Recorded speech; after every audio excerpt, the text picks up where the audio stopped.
Okay, be honest, how many times have you searched Sora 2 invite code and ended up on some random site that just wants your email or, worse, your credit card info?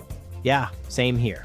It's super annoying when all you want is to try the new AI video generator everyone's hyping up, but getting in feels like trying to buy concert tickets at 9 a.m. on release day. Alright, here's the real deal. Sora 2 isn't fully public yet. It's still rolling out invites slowly to creators, devs, and testers. So if you're seeing shady websites offering instant codes, run. Most of those are scams or clickbait. Now, if you actually want a legit invite, here's what's working right now. Join the official OpenAI community. They sometimes share access links for testers or creators who make AI-related content.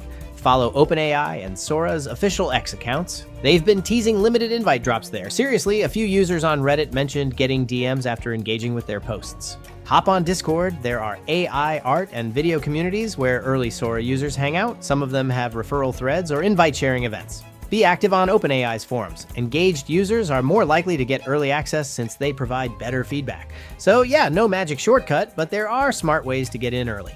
Stay patient, stay plugged into the official channels, and when that invite hits your inbox, trust me, it'll be worth it. If you found this helpful, drop a like, check out my next video, and good luck getting that golden invite.